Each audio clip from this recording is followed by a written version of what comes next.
Assalamualaikum warahmatullahi wabarakatuh. Apa kabar siswa kelas 11 AKL? Semoga tetap dalam keadaan sehat walafiat. Semangat ya PJJ-nya ya. Nah, terus tetap menjaga protokol kesehatan. Nah, sekarang kita akan membahas mengenai nomor pokok wajib pajak atau NPWP. Di materi sebelumnya kita sudah mempelajari pengertian pajak, fungsi pajak, jenis pajak, dan tarif pajak. Nah, kalau sekarang kita membahas mengenai NPWP. Nah, udah ada yang pernah lihat bentuk NPWP seperti ini atau search di Google? Nah, sekarang apa sih itu NPWP? Nah, NPWP itu sebagai tanda pengenal diri atau identitas wajib pajak ya. Selain KTP sebagai bentuk identitas diri, NPWP ini juga sebagai bentuk tanda pengenal diri juga yang harus dimiliki. Nah, NPWP itu sendiri mempunyai pengertian nomor yang diberikan kepada wajib pajak sebagai sarana dalam administrasi perpajakan yang dipergunakan sebagai tanda pengenal diri atau wajib pajak dalam melaksanakan hak dan kewajiban perpajakannya. Nah, ini ada format nomor pokok wajib pajak. Nah, NPWP ini ada 15 digit.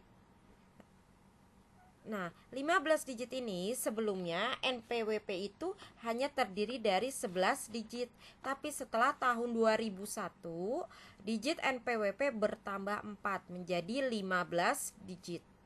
Nah, di dalam NPWP ini terdapat nomor pokok wajib pajak, nama pemilik NPWP, dan di sini alamatnya ya, serta tanggal terdaftar. Nah, digit-digit 15 digit ini mempunyai arti tersendiri. Nah, ini untuk 09 atau 2 digit pertama itu untuk identitas wajib pajak.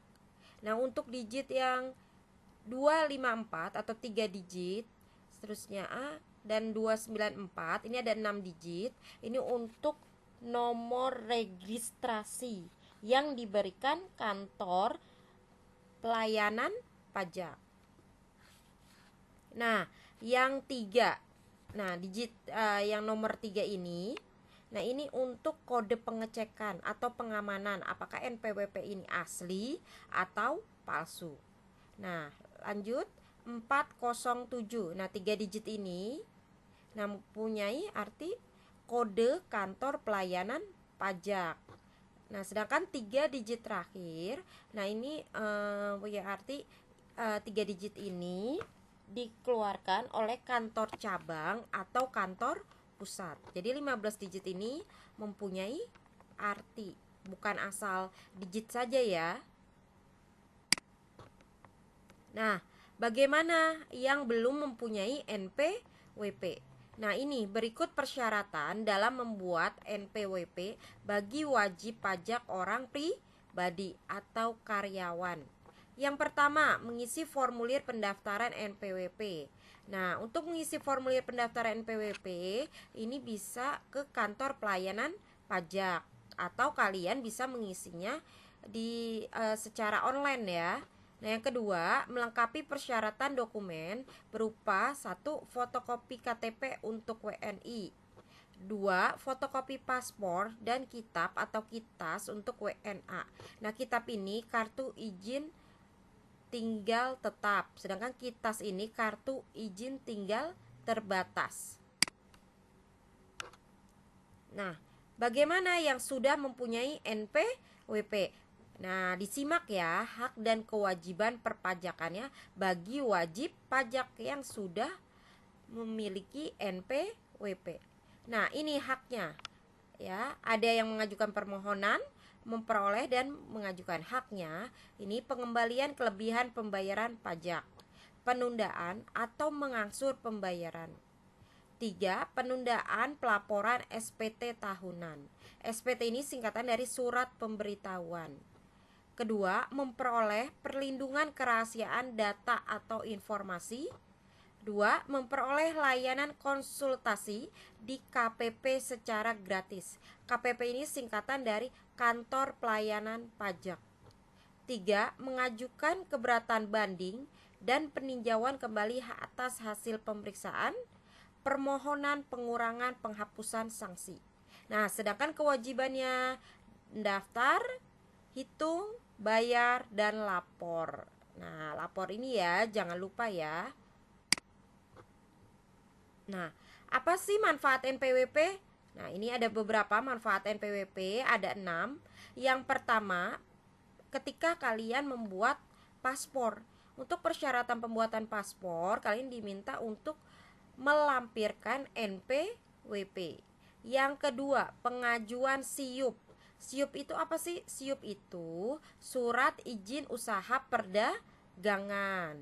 Nah, ini juga harus melampirkan NPWP. Nah, ketiga, pembuatan rekening di bank. Ya, biasanya perusahaan itu juga harus melampirkan ini juga NPWP. Nah, yang keempat, bayar pajak lebih kecil. Nah, maksudnya bayar pajak lebih kecil ketika kalian sebagai karyawan sudah memiliki yang namanya NPWP, kalian membayar PPH atau pajak penghasilannya lebih kecil.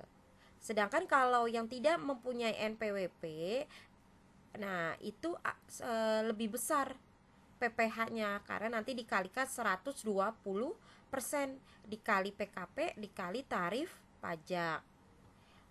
Kelima, pengajuan kredit di bank. Pengajuan kredit di bank sama seperti yang lainnya juga harus melampirkan NPWP. Yang terakhir, pengembalian pajak. Yang pertama, pengembalian pajaknya itu zakat. Nah, karena kalau zakat dilampirkan di dalam perhitungan itu mengakibatkan kalian lebih bayar atau lebih besar pajaknya. Yang kedua, kredit pajak fiskal luar negeri. Nah, kredit pajak fiskal luar negeri ketika kalian di dalam negeri pajaknya lebih kecil. Oke. Nah, ini jadi ada 6 manfaat dari NPWP. Nah, sekarang kalian jadi tahu kan NPWP itu apa? Nah, kita buat kesimpulan ya. NPWP itu diperlukan sebagai tanda pengenal diri atau identitas pajak yang mempunyai banyak manfaat ya. Yang pertama tadi seperti pembuatan paspor, pengajuan SIUP, pembuatan rekening, bayar pajak yang lebih kecil. Lalu kalian pengajuan kredit di bank, terus pengembalian pajak. Nah, NPWP bisa kalian buat secara online atau bisa datang langsung ke KPP, Kantor Pelayanan Pajak. Jadi, ketika kalian sudah bekerja, jangan lupa ya membuat NPWP. Nah, sekian dari materi yang Ibu berikan. Terima kasih sudah menyaksikan atau menyimak materi yang Ibu berikan. Semoga bermanfaat materi yang Ibu berikan. Jika ada pertanyaan ya, atau kalian ingin memberikan saran atau kritik mengenai materi yang Ibu berikan, bisa langsung ya kalian hubungi Ibu. Terima kasih. Wassalamualaikum warahmatullahi wabarakatuh.